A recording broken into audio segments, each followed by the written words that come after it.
Hello friends, ಇವತ್ತು ನಾವು life ಪ್ರಾಸೆಸಸ್ದು second ಪಾರ್ಟಿಗೆ ಹೋಗೋಣ. ಇದರಲ್ಲಿ ನಾವು ಟ್ರಾನ್ಸ್ಪೋರ್ಟೇಷನ್ ಬಗ್ಗೆ ಕಲಿಯೋಣ. Transportation in human beings. So ಒಂದು ಟ್ರಾನ್ಸ್ಪೋರ್ಟೇಷನ್ಗೆ ಏನೇನು ಬೇಕಾಗುತ್ತೆ?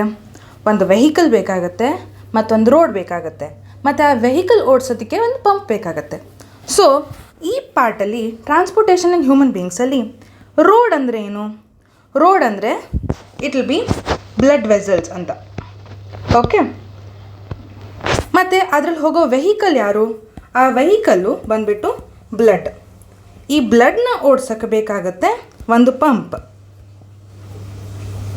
ಆ ಪಂಪೇ ಹಾರ್ಟ್. ಓಕೆ, ಸೊ ಟೋಟಲಿ ಒಂದು ಟ್ರಾನ್ಸ್ಪೋರ್ಟೇಷನ್ಗೆ ಬೇಕಾಗೋದು ಬ್ಲಡ್ ವೆಸಲ್ಸ್ ಅಂದರೆ ಆರ್ಟ್ರೀಸ್ ಮತ್ತು ವೇನ್ಸ್, ಮತ್ತು ವೆಹಿಕಲ್ ಬಂದುಬಿಟ್ಟು ಬ್ಲಡ್, ಮತ್ತು ಅದಕ್ಕೊಂದು ಪಂಪ್ ಬೇಕಾಗುತ್ತಲ್ಲ ಅದು ಹಾರ್ಟ್. ಸೊ ಈ ಬ್ಲಡ್ ಅಲ್ಲಿ ಏನೇನಿರುತ್ತೆ?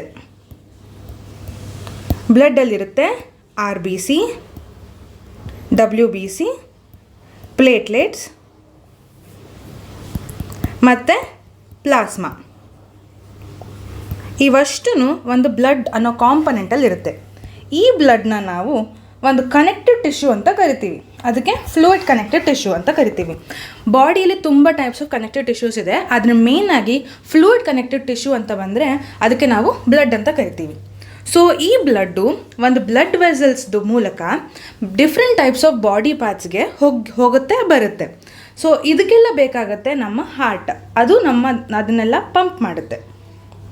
ಓಕೆ, ಸೊ ಬ್ಲಡ್ಡಲ್ಲಿ ಪ್ಲಾಸ್ಮಾ ಏನಿರುತ್ತಲ್ಲ ಅದರಲ್ಲೇ ಡಿಫ್ರೆಂಟ್ ಟೈಪ್ಸ್ ಆಫ್ ಕಾಂಪೊನೆಂಟ್ಸ್ ಇರುತ್ತೆ. ಅದರಲ್ಲಿ ಫುಡ್ ಆಗಿರ್ಬೋದು, ಕಾರ್ಬನ್ ಡೈಆಕ್ಸೈಡ್ ಆಗಿರ್ಬೋದು, ನೈಟ್ರೋಜನಸ್ ವೇಸ್ಟ್ ಆಗಿರ್ಬೋದು, ಇವೆಲ್ಲವೂ ಹೋಗುತ್ತೆ ಬರುತ್ತೆ ಡಿಫ್ರೆಂಟ್ ಟೈಪ್ಸ್ ಆಫ್ ಬಾಡೀಸ್ಗೆ. Oxygen most important. ಇದೇ ನಮಗೆ ಎನರ್ಜಿನ ಸಪ್ಲೈ ಮಾಡುತ್ತೆ. ಓಕೆ, ಸೊ ಹಾರ್ಟ್ ಅಂತ ಬಂದಾಗ ನೀವು ಇದನ್ನು ಈಸಿಯಾಗಿ ಒಂದು ಚಾರ್ಟ್ ಥರ ನೆನ್ಪಿಟ್ಕೋಬೋದು. It's like a square. ಇದನ್ನು ನಾವು ಲೆಫ್ಟ್ ಏಟ್ರಿಯಮ್ ಅಂತ ಕರಿತೀವಿ. ಇದನ್ನು ನಾವು ಲೆಫ್ಟ್ ವೆಂಟ್ರಿಕಲ್ ಅಂತ ಕರಿತೀವಿ. ಇದು ರೈಟ್ ಏಟ್ರಿಯಮ್ ಮತ್ತು ಇದು right ventricle. Four chambered heart. Human ಬೀಯಿಂಗ್ಸ್ಗೆ, ಹೈಯರ್ ವರ್ಟಿಬ್ರೇಟ್ಸ್ಗೆ ಎಲ್ಲವೂ 4 ಚೇಂಬರ್ಡ್ ಹಾರ್ಟ್ ಇರುತ್ತೆ. ವೆರಾಸ್ ಕುಟ್ಟಿ ಆ್ಯನಿಮಲ್ಸ್ಗೆ ಲೈಕ್ ಆಂಫಿಬಿಯನ್ಸ್ ಅಥವಾ ಫಿಶಸ್ಗೆ ಇನ್ನೂ ಚಿಕ್ಕ heart, that is 3 chambered heart ಮತ್ತು 2 ಚೇಂಬರ್ಡ್ ಹಾರ್ಟ್ ಇರುತ್ತೆ.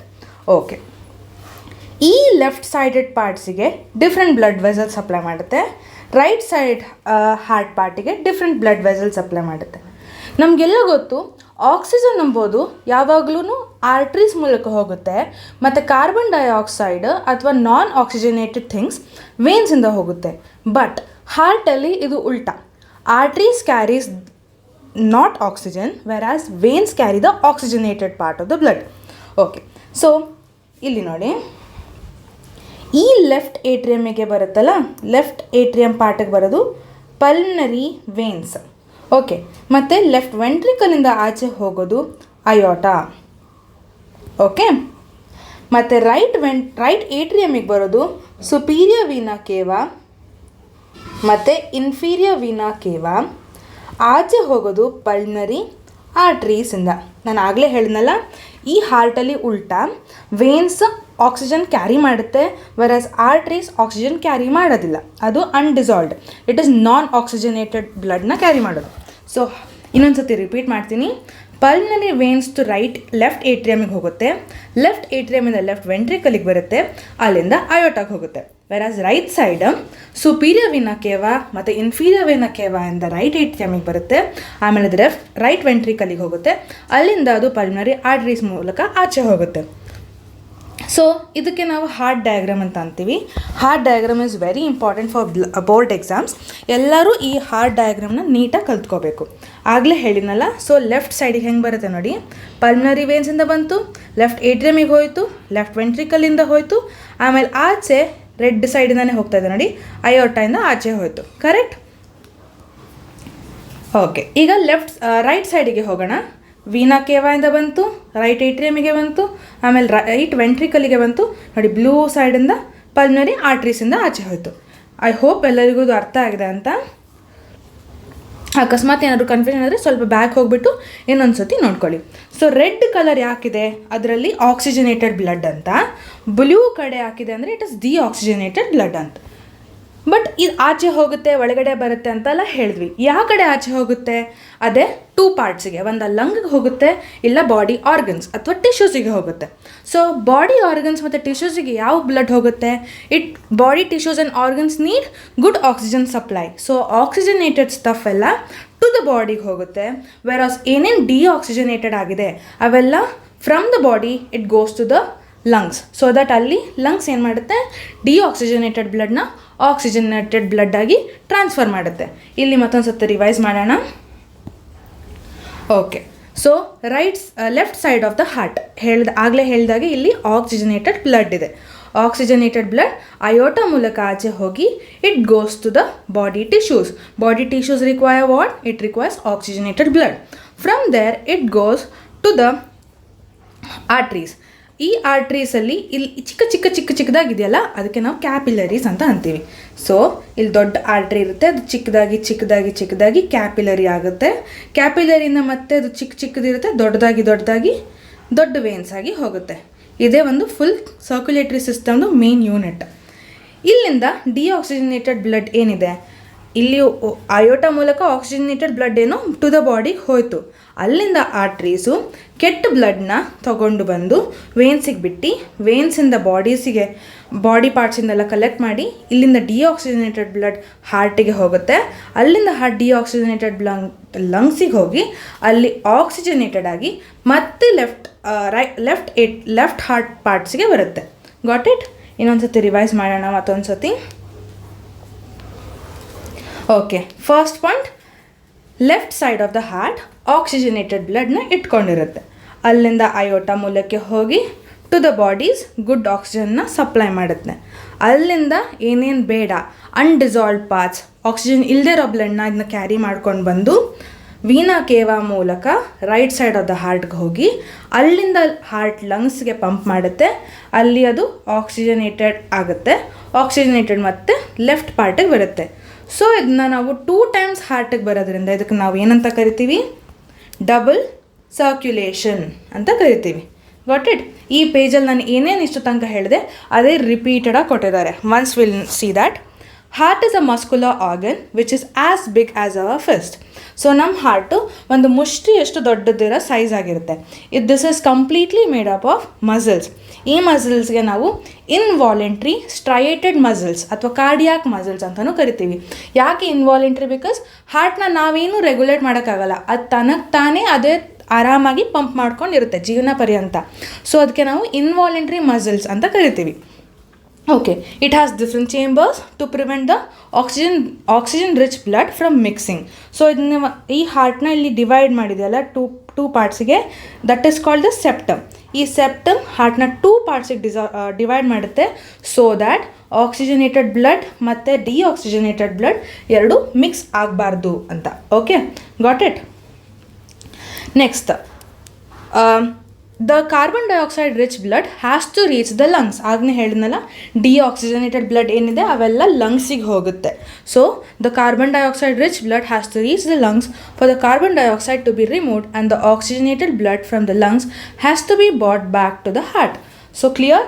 ಡಿಆಕ್ಸಿಜನೇಟೆಡ್ ಬ್ಲಡ್ ಹಾರ್ಟಿಂದ ಲಂಗ್ಸಿಗೆ ಹೋಗಿ ಆಕ್ಸಿಜನೇಟೆಡ್ ಆಗುತ್ತೆ, ವೆರಾಸ್ ಲಂಗ್ಸಿಂದ ಏನು ಆಕ್ಸಿಜನೇಟೆಡ್ ಆಗಿದೆಯೋ ಅದಕ್ಕೆ ಹಾರ್ಟಿಗೆ ರಿಟರ್ನ್ ಆಗುತ್ತೆ.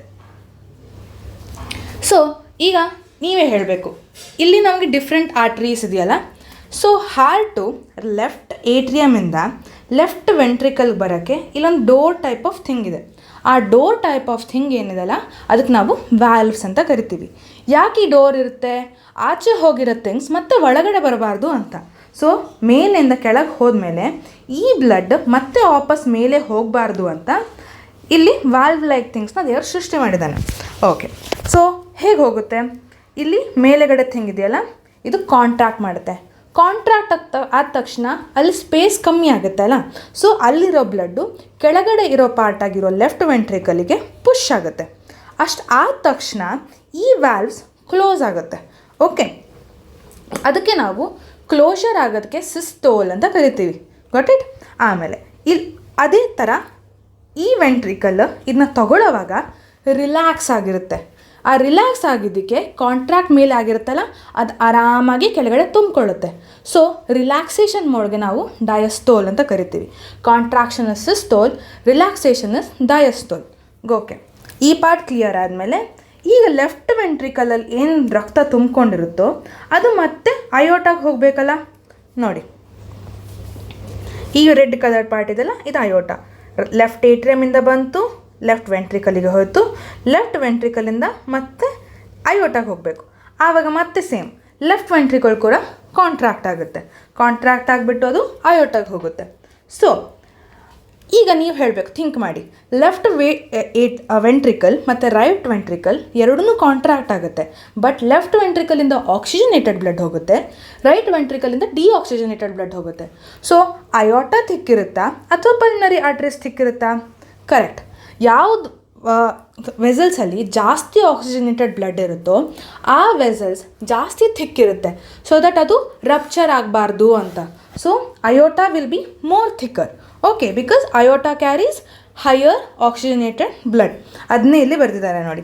Oxygen rich blood from the lungs come to the thin walled upper chamber of the heart on the left, that is the left atrium.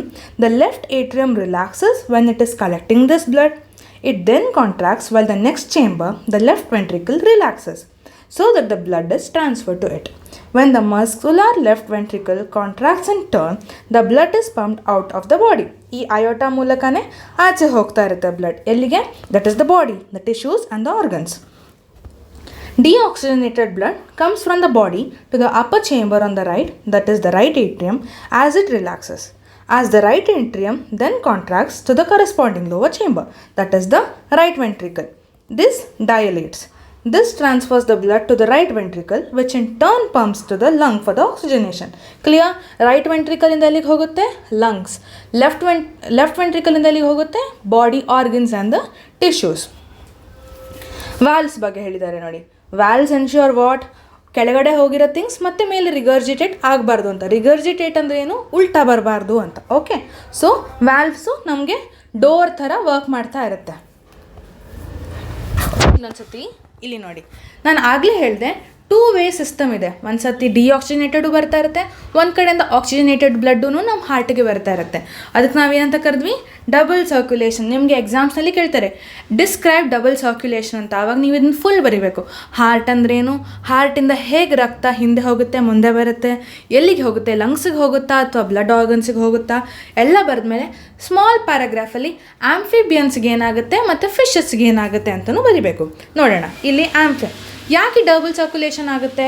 Human beings ಆಗಿರಲಿ, ದೊಡ್ಡ ದೊಡ್ಡ ಆ್ಯನಿಮಲ್ಸ್ಗಾಗಿರಲಿ ಎನರ್ಜಿ ಜಾಸ್ತಿ ಬೇಕು. ನಾವು ಏನೇನೆಲ್ಲ ಮಾಡ್ತೀವಿ, ಒಂದು ದಿವಸದಲ್ಲಿ ಊಟ ಮಾಡ್ತೀವಿ, ಆಟ ಆಡ್ತೀವಿ, ಓದುತ್ತೀವಿ, ಕೆಲಸ ಮಾಡ್ತೀವಿ. ಸೊ ಇದಕ್ಕೆಲ್ಲ ಜಾಸ್ತಿ ಎನರ್ಜಿ ಬೇಕಾಗುತ್ತೆ. ಕರೆಕ್ಟ್.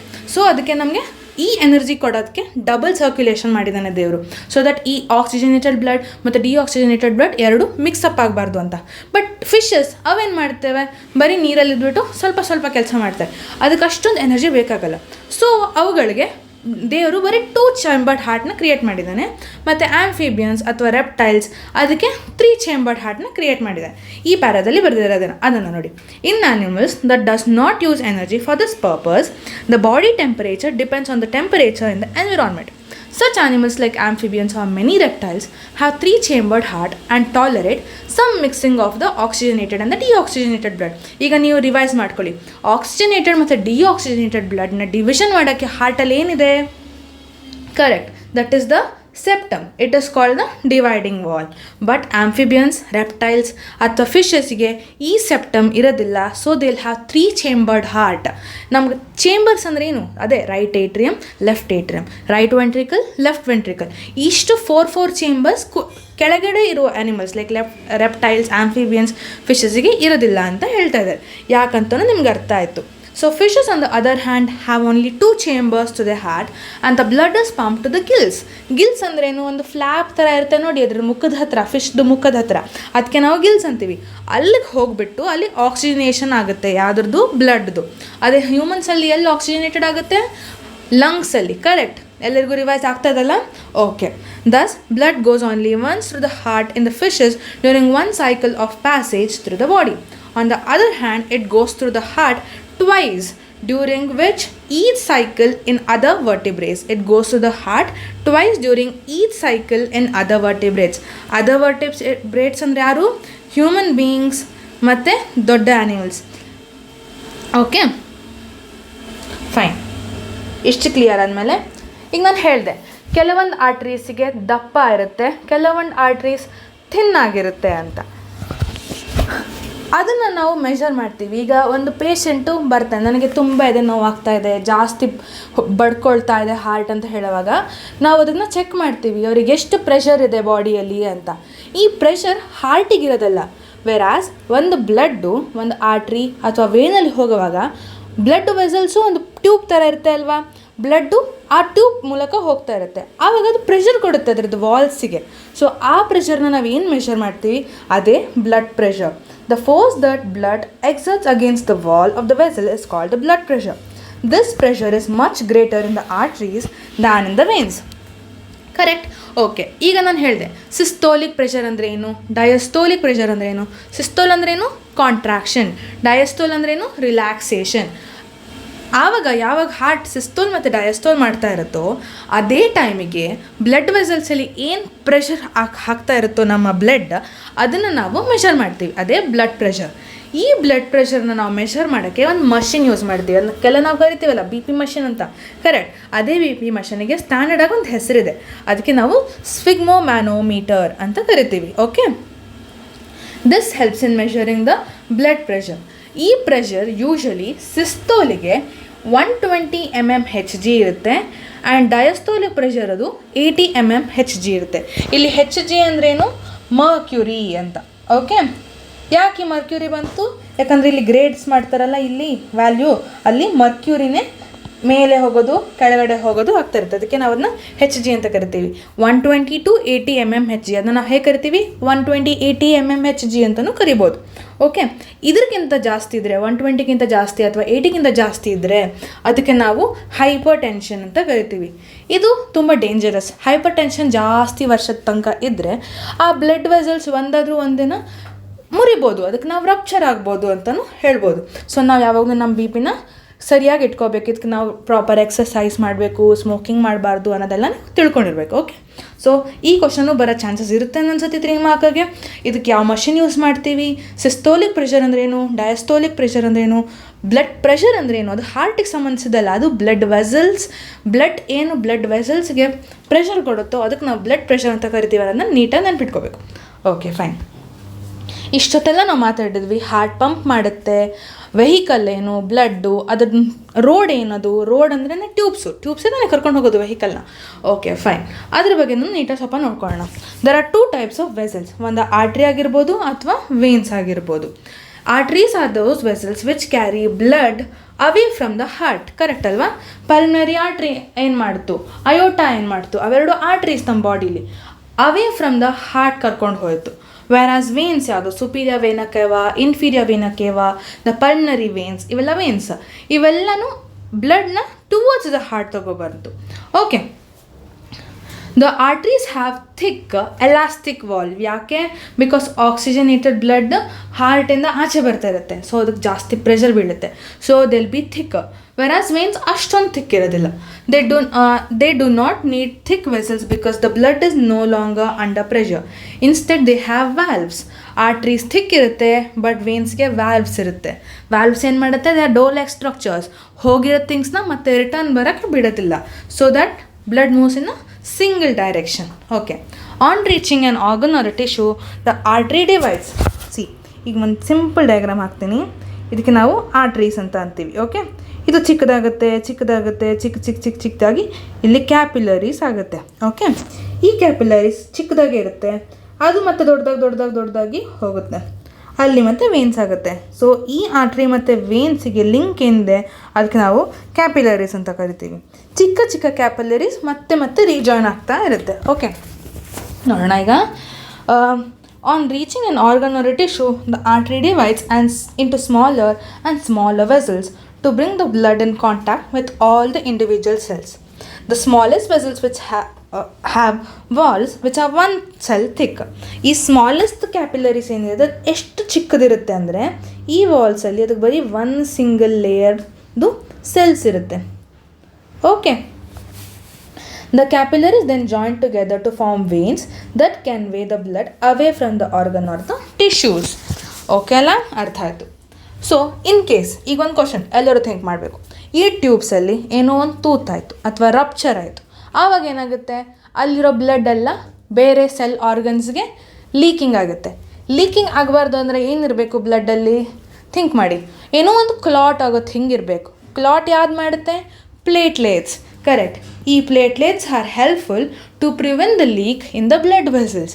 ಅದಕ್ಕೆ ಹೇಳಿದ್ನಲ್ಲ ಸ್ಟಾರ್ಟಿಂಗ್ನಲ್ಲಿ, ನೋಡಿ ಬ್ಲಡ್ಡಲ್ಲಿ ಏನೇನಿರುತ್ತೆ ಅಂತ ಅಂದಿದ್ವಿ. ಆರ್ ಬಿ ಸಿಸ್ ಇರುತ್ತೆ. ಆರ್ ಬಿ ಸಿಸ್ ಅಂದ್ರೇನು? ಹೀಮೋಗ್ಲೋಬಿನ್ ಹಿಡ್ಕೊಳುತ್ತಲ್ಲ ಆ ಸೆಲ್ಸ್. ಡಬ್ಲ್ಯೂ ಬಿ ಸಿಸ್ ಇರುತ್ತೆ. ಡಬ್ಲ್ಯೂ ಬಿ ಸಿಸ್ ಏನು ಮಾಡುತ್ತೆ? ಇಮ್ಯುನಿಟಿ ಕೊಡುತ್ತೆ.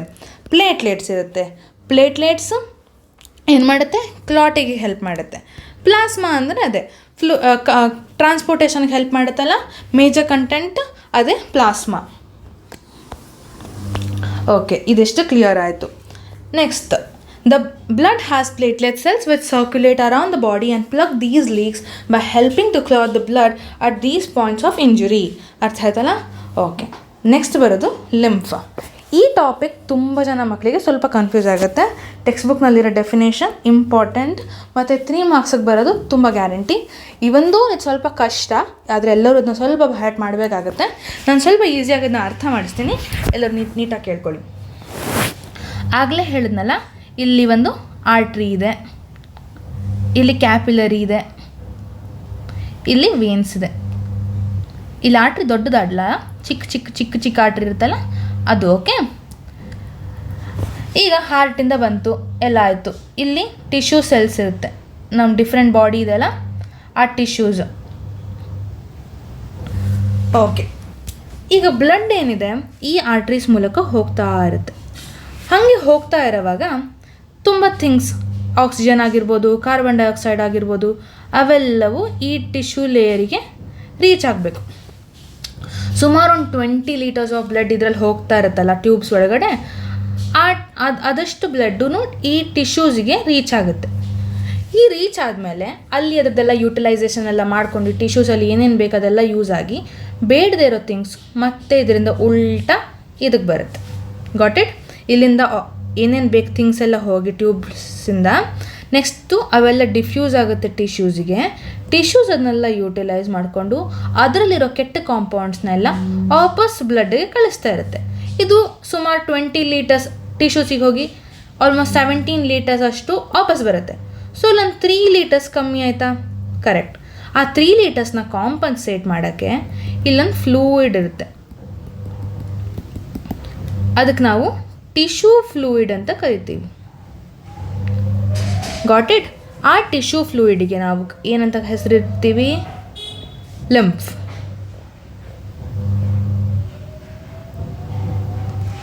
ಓಕೆ, ಈ ಲಿಂಫ್ ಏನಿದೆ ಇದನ್ನು ಯಾರಾದರೂ ಕ್ಯಾರಿ ಮಾಡಬೇಕಲ್ಲ, ಅದನ್ನು ಕ್ಯಾರಿ ಮಾಡೋದೇ ಲಿಂಫ್ಯಾಟಿಕ್ ಸಿಸ್ಟಮ್.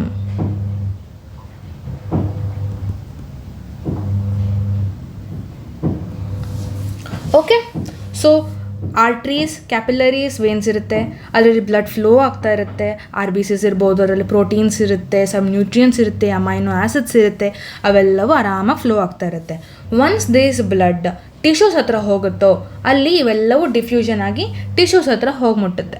ಟಿಶ್ಯೂಸಲ್ಲಿ ಸ್ವಲ್ಪ ಒಂದು ಟಾಕ್ಸಿಕ್ ಐಟಮ್ಸ್ ಇರುತ್ತೆ, ವೇಸ್ಟ್ ಇರುತ್ತೆ, ಏನಾದರೂ ಗಲೀಜ್, ಅದಕ್ಕೆ ಡಿಬ್ರೀಸ್ ಅಂತ ಕರೀತಾರೆ, ಅವೆಲ್ಲವೂ ವಾಪಸ್ ಬ್ಲಡ್ಗೆ ಬರ್ತಾ ಇರುತ್ತೆ. ಅಲ್ಲಿ ಸ್ವಲ್ಪ ಥಿಂಗ್ಸ್ ಲೀಕ್ ಆಗಿರ್ಬೋದು ಅಥವಾ ಹೇಗೋ ಒಂದು ಬಂದುಬಿಟ್ಟು ಈ ಸ್ಪೇಸಲ್ಲಿ ತುಂಬಿಕೊಂಡಿರುತ್ತಲ್ಲ, ಅದಕ್ಕೆ ನಾವು ಟಿಶ್ಯೂ ಫ್ಲೂಯಿಡ್ ಅಂತ ಕರಿತೀವಿ. ಆ ಫ್ಲೂಯಿಡ್ನ ಲಾಸ್ನ ಮೇಂಟೈನ್ ಮಾಡೋಕ್ಕೆ ಒಂದು ಲಿಂಫ್ಯಾಟಿಕ್ ಸಿಸ್ಟಮ್ ಅಂತ ಕ್ರಿಯೇಟ್ ಆಗಿರುತ್ತೆ, ಅದು ಈ ಲಿಂಫ್ನ ಕ್ಯಾರಿ ಮಾಡುತ್ತೆ. So it is called lymph and the lymphatic system. ಇಷ್ಟು ಕ್ಲಿಯರ್ ಆಯ್ತಲ್ಲ? ಈಗ ಓದ್ತೀನಿ ನೋಡಿ. There is another type of fluid also involved in transportation because so that it compensates the loss. This is called lymph or the tissue fluid. ಈ tissue ಫ್ಲೂಯಿಡಿಗೂ ಬ್ಲಡ್ಡಿಗೂ certain differences ಇರಬೇಕಲ್ಲ. ಏನು? Through the pores present the walls of the capillary, some amount of plasma, proteins and the blood cells escape into the intercellular spaces.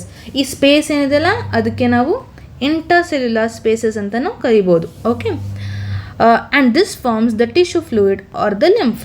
It is similar to the plasma of the blood, but why it is different ಅಂದರೆ ಅದು colourless ಇರುತ್ತೆ ಮತ್ತು it contains lesser protein. See ಲಿಂಫ್ಗೂ plasma of the ಬ್ಲಡ್ಗೆ ಏನು difference? ಇದು colourless ಇರುತ್ತೆ ಮತ್ತು ಇಟ್ ಕಂಟೇನ್ಸ್ ಲೆಸ್ಸರ್ ಪ್ರೋಟೀನ್. ಈ ಲಿಂಫ್ನ ಏನು ಡ್ರೈನ್ ಮಾಡುತ್ತೆ? Lymphatic capillaries. ಅದಕ್ಕೆ ನಾನು ಲಿಂಫ್ಯಾಟಿಕ್ ಸಿಸ್ಟಮ್ ಅಂತ ಕರೆದಿದ್ದು. ಫ್ರಮ್ ದ ಇಂಟರ್ಸೆಲ್ಯುಲರ್ ಸ್ಪೇಸಸ್ ಹೇಳಿದ್ನಲ್ಲ, ಈ ಪಾರ್ಟೇ intercellular space which joins to form large lymph vessels. ಆಮೇಲೆ ಈ ದೊಡ್ಡ ವೆಸಲ್ ಆದಮೇಲೆ ಮತ್ತೆ ಅದು ಲಾರ್ಜರ್ ವೇನ್ಸಿಗೆ ಹೋಗ್ಬಿಟ್ಟು ಡ್ರೈನ್ ಆಗುತ್ತೆ. Got it? ಇನ್ನೊಂದು ಸತಿ ರಿವೈಸ್ ಮಾಡ್ತೀನಿ.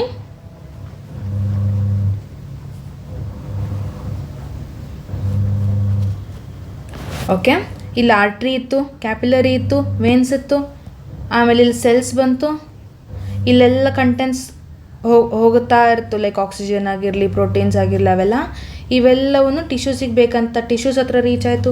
ಟಿಶ್ಯೂಸ್ ಅದನ್ನ ಯೂಟಿಲೈಸ್ ಮಾಡ್ಕೊಂಡು ವಾಪಸ್ ಬ್ಲಡ್ ವೆಸಲ್ಸ್ಗೆ ಕಳಿಸ್ತು. ಇದಕ್ಕೆ ನಾವು ಇಂಟರ್ಸೆಲ್ಯುಲರ್ ಸ್ಪೇಸ್ ಅಂತ ಏನು ಕರೆದ್ವಿ, ಅಲ್ಲಿ ಲೀಕ್ ಆಗಿರೋ ಥಿಂಗ್ಸ್ ಎಲ್ಲ ಇರ್ತಲ್ಲ, ಅದಕ್ಕೆ ನಾವು ಲಿಂಫ್ ಅಂತ ಕರಿತೀವಿ. This will be carried by lymphatic system. Okay, ಈ ಲಿಂಫ್ಯಾಟಿಕ್ ಸಿಸ್ಟಮ್ ಲಾರ್ಜರ್ ವೇನ್ಸ್ಗೆ ಆಮೇಲೆ ರೀಚ್ ಆಗುತ್ತೆ. Got it? Okay, fine. ಇಷ್ಟು ನಮ್ಮದು transportation in the human beings. So ಒಂದ್ಸತಿ ಗ್ಲಾನ್ಸ್ ಮಾಡೋಣ. ಟ್ರಾನ್ಸ್ಪೋರ್ಟೇಷನ್ ಇನ್ ಹ್ಯೂಮನ್ ಬೀಯಿಂಗ್ಸ್ಗೆ ಏನೇನು ಬೇಕು? ಒಂದು ಬ್ಲಡ್ ಬೇಕು, ಬ್ಲಡ್ ವೆಸಲ್ಸ್ ಕ್ಯಾರಿ ಮಾಡೋ ಟ್ಯೂಬ್ಸ್ ಬೇಕು, ಮತ್ತು ಹಾರ್ಟ್ ಬೇಕು. Heart is called the pump. Heart has 4 chambers: left atrium, left ventricle, right atrium, right ventricle. This side carries oxygenated blood, right side carries deoxygenated blood. Deoxygenated blood ಎಲ್ಲಿಗೆ ಹೋಗುತ್ತೆ? ಲಂಗ್ಸ್ಗೆ ಹೋಗುತ್ತೆ. Oxygenated blood ಎಲ್ಲಿಗೆ ಹೋಗುತ್ತೆ? Organs, body organs and the body parts. Got it? So it is called double circulation. ಯಾರ್ಯಾರಿಗೆ single and double chamber ಮತ್ತು 3 chamber heart ಇರುತ್ತೆ ಅನ್ನೋದು ಗೊತ್ತಾಯಿತು. ಬ್ಲಡ್ ಪ್ರೆಷರ್ನ ಯಾವ್ದು ಮಾನಿಟರ್ ಮಾಡುತ್ತೆ? ಸ್ಪಿಗ್ಮೋಮ್ಯಾನೋಮೀಟರ್. ಅಲ್ಲಿ ಸಿಸ್ಟೋಲಿಕ್ ಬ್ಲಡ್ ಪ್ರೆಷರ್ ಏನು, ಡಯಾಸ್ಟೋಲಿಕ್ ಬ್ಲಡ್ ಪ್ರೆಷರ್ ಏನು ಅನ್ನೋದು ಇಂಪಾರ್ಟೆಂಟ್. ಟ್ಯೂಬ್ಸ್ ಬಗ್ಗೆ ಹೇಳಾಯಿತು. ವೇನ್ಸಿಗೆ ವ್ಯಾಲ್ಸ್ ಇರುತ್ತೆ, ಆರ್ಟ್ರೀಸ್ ಥಿಕ್ ಇರುತ್ತೆ ಅಂತ ಗೊತ್ತಾಯಿತು. ಲೀಕ್ ಆದರೆ ಯಾವ್ದು ಹೆಲ್ಪ್ ಮಾಡುತ್ತೆ? ಪ್ಲೇಟ್ಲೆಟ್ಸ್. ಆಮೇಲೆ ಲಿಂಫ್ ಅನ್ನೋದು lymphatic system helps in circulation and also in immunity. ಇದಿಷ್ಟು ನೆನ್ಪಿಟ್ಕೊಂಡ್ರೆ transportation in human beings clear ಆಯಿತು. ಐ ಹೋಪ್ ಇದೆಲ್ಲರಿಗೂ ಕ್ಲಿಯರ್ ಆಗಿದೆ. ಏನಾದರೂ ಡೌಟ್ಸ್ ಇದ್ರೆ ಅದನ್ನ ಕಾಮೆಂಟ್ ಸೆಕ್ಷನಲ್ಲಿ ಹಾಕಿ. Okay, next comes to transportation in plants. ಪ್ಲಾಂಟ್ಸ್ಗೂ ಎನರ್ಜಿ ಬೇಕು. ಆ ಎನರ್ಜಿ ಎಲ್ಲಿಂದ ಬರುತ್ತೆ, ಎಲ್ಲಿ ರೀಚ್ ಆಗುತ್ತೆ, ಹೇಗೆ ಹೋಗುತ್ತೆ, ಹೇಗೆ ಬರುತ್ತೆ ಅನ್ನೋದನ್ನು ನಾವು ಸರಿಯಾಗಿ ತಿಳ್ಕೊಬೇಕು. ಓಕೆ, ಟ್ರಾನ್ಸ್ಪೋರ್ಟೇಷನ್ ಇನ್ ಪ್ಲಾಂಟ್ಸ್ ಅಂತ ಬಂದ ತಕ್ಷಣ ನಮಗೆ ಫೋಟೋಸಿಂಥಸಿಸ್ ನೆನಪಾಗ್ಬೋದು ಮತ್ತು ರೂಟ್ಸ್ ನೆನಪಾಗ್ಬೋದು. ರೂಟ್ಸಿಂದ ಹೆಂಗೆ ಬರುತ್ತೆ ಅನ್ನೋದನ್ನು ತಿಳ್ಕೊಳ್ಳೋಣ. ಮತ್ತು leaves which are the most important thing for photosynthesis, ಅದನ್ನು ನಾವು ಕೂಡ ನೀಟಾಗಿ ಡೀಟೇಲಾಗಿ ಅರ್ಥ ಮಾಡ್ಕೊಳ್ಳೋಣ. ಓಕೆ,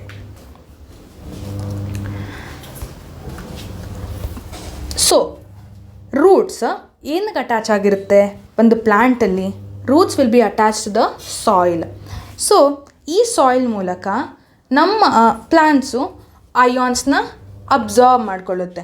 ಈ ಅಯಾನ್ಸ್ನ ಅಬ್ಸಾರ್ಬ್ ಮಾಡ್ಕೊಳ್ಳೋವಾಗ ಇಲ್ಲಿ ಒಂದು ಪ್ಲ್ಯಾಂಟ್ ಇದೆ ಅಂತ ಅಂದ್ಕೊಳ್ಳಿ. ಇದಕ್ಕೆ ಲೀವ್ಸ್ ಅಂತ ಅಂತೀವಲ್ಲ. ಓಕೆ, ಇಲ್ಲಿ ರೂಟ್ಸ್ ಇದೆ. ಇದು ಸಾಯಿಲ್. ಇಲ್ಲಿಂದ ಅಯಾನ್ಸ್ ರೂಟ್ಸ್ ಎಳ್ಕೊಳ್ಳುತ್ತೆ. ಸೊ ಹಿಂಗೆ ಎಳ್ಕೊಂಡ ತಕ್ಷಣ ಇಲ್ಲಿರೋ ಪ್ರೆಷರು ಮತ್ತು ಇಲ್ಲಿರೋ ಪ್ರೆಷರ್ ಚೇಂಜ್ ಆಗುತ್ತೆ. ಸೊ ಇನ್ ಟರ್ನ್ ಅಯಾನ್ಸ್ ತಗೊಂಡ್ಕೊಳ್ಳೆ ಇಲ್ಲಿ ಜಾಸ್ತಿ ಕಾನ್ಸಂಟ್ರೇಷನ್ ಆಗುತ್ತೆ ಯಾವುದ್ರದ್ದು? ಸೊಲ್ಯೂಟ್ಸ್ದು. ಸೊ ಸೊಲ್ಯೂಟ್ಸ್ ಹೆಚ್ಚಾದ ತಕ್ಷಣ ಸಾಲ್ವೆಂಟು ಬೇಕದಕ್ಕೆ. ಸೊ ಇಲ್ಲಿರೋ ವಾಟರ್ನ ಇದು ಇಂಬೈಬ್ ಮಾಡ್ಕೊಳ್ಳುತ್ತೆ. ಇಂಬೈಬ್ ಅಂದರೆ ಎಳ್ಕೊಳ್ಳುತ್ತೆ ಅಂತ. ಸೊ ಈ ಮೂಲಕ ಒಂದು ಡಿಫ್ಯೂಷನ್ ಆಗಿಬಿಟ್ಟು ವಾಟರ್ಸ್ನ ಸಾಯಿಲಿಂದ ರೂಟ್ಸಿಗೆ ಅದು ತಗೊಳುತ್ತೆ. ಸೊ ಇಲ್ಲಿಂದ ಮತ್ತೆ ವಾಟರ್ ಝೈಲಮ್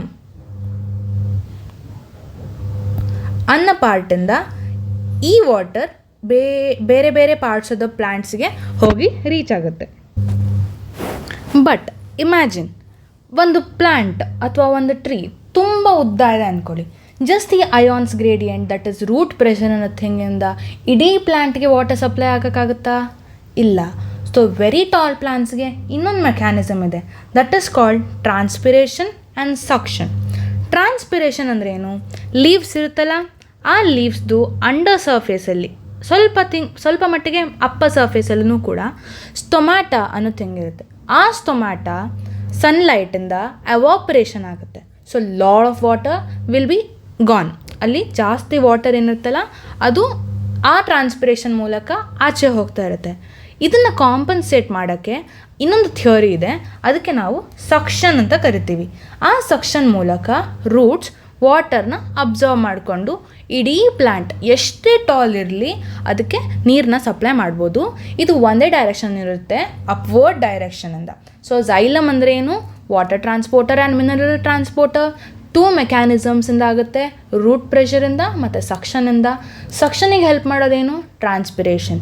ಇಷ್ಟನ್ನ ನೆನ್ಪಿಟ್ಕೊಳ್ಳಿ. ಮತ್ತು ಈಗ ನೀವು ಥಿಂಕ್ ಮಾಡಿ, ನೈಟ್ ಟೈಮ್ಸ್ ರೂಟ್ ಪ್ರೆಷರ್ ಜಾಸ್ತಿ ಹೆಲ್ಪ್ ಆಗುತ್ತೋ ಅಥವಾ ಸಕ್ಷನಿಗೆ ಹೆಲ್ಪ್ ಆಗುತ್ತೋ? ಪ್ರಾಪರ್ಲಿ ಥಿಂಕ್ ಮಾಡಿ. So yes, root pressure night ಟೈಮ್ಸ್ಗೆ ಜಾಸ್ತಿ ಹೆಲ್ಪ್ಫುಲ್. ಯಾಕೆ ಅಂದರೆ ಸಕ್ಷನ್ ಏನದು? ಟ್ರಾನ್ಸ್ಪಿರೇಷನ್ ಆಗೋದು ಬರೀ ಬೆಳಕಿದ್ದಾಗ. ಸೊ ಬೆಳಕಿದ್ದಾಗ ಬರೀ ಸಕ್ಷನ್ ಹೆಲ್ಪ್ ಆಗುತ್ತೆ, ಬಟ್ ರಾತ್ರಿ ಟೈಮ್ಸ್ ರೂಟ್ ಪ್ರೆಷರ್ ಕೂಡ ಹೆಲ್ಪ್ ಆಗುತ್ತೆ. So root pressure in the transport of water is more important at night. During the day, when the stomatas are open, the transpiration pulse becomes the major driving force in the movement of water. Got it? Root pressure night ಟೈಮ್ಸ್ಗೆ ಜಾಸ್ತಿ helpful. ಇಷ್ಟು ತಿಳ್ಕೊಂಡ್ರಾಯ್ತು. ಬರೀ ನೀರು ಸಾಕಾ ಒಂದು ಪ್ಲ್ಯಾಂಟ್ಗೆ? ಇಲ್ಲ, ಊಟನೂ ಬೇಕಾಗುತ್ತೆ ಅದಕ್ಕೆ. So it is by translocation system. Transpiration ಅಲ್ಲ ಇದು, this is called translocation. The transport of soluble products of photosynthesis is called translocation and it occurs in the part of the vascular tissues known as the phloem. ಏನದು? Translocation. And this is done by the phloem. Okay. Besides the products of photosynthesis yadu energy, there is more transport of amino acids and other systems through this phloem. Okay. The translocation of food and other substances takes place in the sieve tubes. Sieves ಅಂದರೆ ಏನು? ಅದರಲ್ಲಿ ಸ್ವಲ್ಪ ತೂತಿದೆ ಅಂತ. ಈ ಫ್ಲೋಯಮ್ನಲ್ಲಿ ಸ್ವಲ್ಪ ತೂತುಗಳಿರುತ್ತೆ. So that exchange process ಈಸಿಯಾಗಿ ಆಗಲಿ ಅಂತ. Okay. The translocation in phloem is achieved by utilizing energy. ಈ ಫ್ಲೋಯಮಿಗೆ ಸ್ವಲ್ಪ ಮಟ್ಟಿಗೆ ಎನರ್ಜಿ ಬೇಕಾಗುತ್ತೆ. ಆ ಎನರ್ಜಿಯಿಂದ ಯೂಸ್ ಮಾಡಿಕೊಂಡು ಸುಕ್ರೋಸ್, ಇದೂ ಎನರ್ಜಿನೇ, ಆದರೆ ಇದು ಲೋಕಲ್ ಎನರ್ಜಿ, ಇದು ಸ್ಪೆಸಿಫಿಕ್ ಎನರ್ಜಿ. ಈ ಸ್ಪೆಸಿಫಿಕ್ ಎನರ್ಜಿ ಬೇಕು ಅಂತ ಪ್ಲ್ಯಾಂಟ್ಸು ಲೋಕಲ್ ಎನರ್ಜಿ ಆಗಿರೋ ATPsನ ಯೂಸ್ ಮಾಡಿಕೊಳ್ಳುತ್ತೆ. Okay. This increases the osmotic pressure of the tissues, causing water to move into it. So ಈ ಎನರ್ಜಿ ತೊಗೊಂಡ ತಕ್ಷಣ ಇಲ್ಲಿ ಸಾಲ್ವೆನ್ಸ್ ಜಾಸ್ತಿ ಆಗಿ higher pressure low pressure gradient ಆದ ತಕ್ಷಣ ವಾಟರ್ನೂ ಕೂಡ ಅದು ತಗೊಳ್ತಾ ಇರುತ್ತೆ. So this is how this allows the phloem to move materials according to the plants need. ಎಲ್ಲಿ ಎನರ್ಜಿ ಬೇಕೋ ಅಲ್ಲಷ್ಟೇ ಫ್ಲೋಯಮ್ ಜಾಸ್ತಿ ಕಳಿಸುತ್ತೆ. ಫಾರ್ ಎಕ್ಸಾಂಪಲ್, ಈಗ ಸ್ಪ್ರಿಂಗ್ ಸೀಸನ್ ಬಂತು ಅಂದ್ಕೊಳ್ಳಿ, ಆವಾಗ ಫ್ಲವರ್ಸ್ ಜಾಸ್ತಿ ಬರುತ್ತೆ. ಸೊ ಅಲ್ಲಿ ಜಾಸ್ತಿ ಶುಗರ್ದು ರಿಕ್ವೈರ್ಮೆಂಟ್ ಬರುತ್ತೆ. So in the spring, sugar stored in the root of the stem tissue would be transported to the buds, which needs energy to grow. ಇಷ್ಟೇ ಟ್ರಾನ್ಸ್ಪೋರ್ಟೇಷನ್ ಇನ್ ಪ್ಲಾಂಟ್ಸ್ ಮತ್ತು ಆ್ಯನಿಮಲ್ಸಲ್ಲಿರೋದು. ಪ್ಲಾಂಟ್ಸಲ್ಲಿ ಬರೀ ಝೈಲಮ್ ಮತ್ತು ಫ್ಲೋಯಮ್ ಅಂದರೆ ಏನು ಅಂತ ನೆನ್ಪಿಟ್ಕೋಬೇಕು. ಝೈಲಮ್ ಹೇಗೆ ಟ್ರಾನ್ಸ್ಪೋರ್ಟ್ ಮಾಡುತ್ತೆ? One is through suction and one is through root pressure. Suction ಯಾವಾಗುತ್ತೆ? ರೂಟ್ ಪ್ರೆಷರ್ ಯಾವಾಗುತ್ತೆ? ರೂಟ್ ಪ್ರೆಷರ್ ಯಾಕೆ ನೈಟಲ್ಲೇ ಜಾಸ್ತಿ ಅಂತ ಅರ್ಥ ಮಾಡ್ಕೊಂಡಾಯ್ತು. ನೆಕ್ಸ್ಟ್ ಫ್ಲೋಯಮ್ ಅಂದರೆ ಏನು? ಫ್ಲೋಯಮ್ ಏನು ಟ್ರಾನ್ಸ್ಪೋರ್ಟ್ ಮಾಡುತ್ತೆ? It is mainly energy. ಯಾವ್ಯಾವ ಪಾರ್ಟ್ಸಿಗೆ ಯಾವಾಗ ಕಳಿಸುತ್ತೆ ಅನ್ನೋದನ್ನೆಲ್ಲ ತಿಳ್ಕೊಂಡ್ರೆ this is all about xylem and phloem for ಪ್ಲಾಂಟ್ಸ್ದು ಟ್ರಾನ್ಸ್ಪೋರ್ಟೇಷನಿಗೆ. ಏನಾದರೂ ಡೌಟ್ಸ್ ಇದ್ದರೆ ಪ್ಲೀಸ್ ಕಾಮೆಂಟ್ ಸೆಕ್ಷನ್ನಲ್ಲಿ ಆದಷ್ಟು ಬೇಗ ಹಾಕಿ. Thank you.